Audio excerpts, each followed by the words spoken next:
बहुत समय पहले की बात है। एक घने जंगल के पास एक साधु अपनी कुटिया में रहते थे। साधु बड़े ही दयालु और शांत स्वभाव के थे। उनके पास अनेक पशु पक्षी आकर अपना दुख साझा करते और वह उनकी मदद करते। एक दिन एक छोटी चिड़िया साधु के पास आई। उसने साधु से कहा, महाराज, इस जंगल में एक ऊंट रहता है।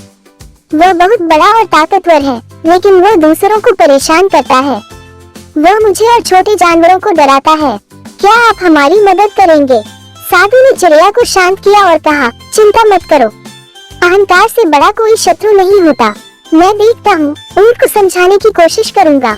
अगले दिन साधु ऊंट के पास गए। ऊंट ने उन्हें देखकर कहा, ओ साधु, आप यहाँ क्यों आए हैं? मुझे किसी की जरूरत नहीं, मैं सबसे बड़ा और ताकतवर हूँ, कोई मेरा कुछ नहीं बिगाड़ सकता।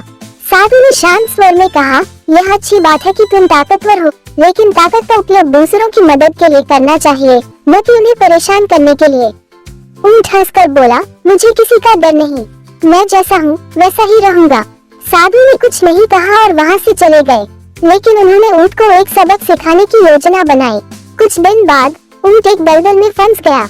वह अपनी सारी ताकत लगाकर भी बाहर नहीं निकल पा रहा था। उसे एहसास हुआ कि उसकी ताकत भी बेकार है। जंगल के अन्य जानवर उसे देखकर खुश हो रहे थे, क्योंकि उसने सबको परेशान किया था।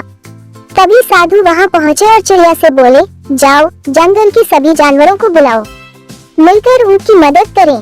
सभी जानवर आए और साधु के मार्गदर्शन में मिलकर ऊंट को दलदल से बाहर निकाला। ऊंट को अपनी गलती का एहसास हुआ। उसने सबके सामने माफी मांगी और वादा किया कि अब वह किसी को परेशान नहीं करेगा। सीख, अहंकार से बड़ा कोई शत्रु नहीं होता। शक्ति का उपयोग दूसरों की मदद के लिए करना चाहिए, न कि उन्हें परेशान करने के लिए।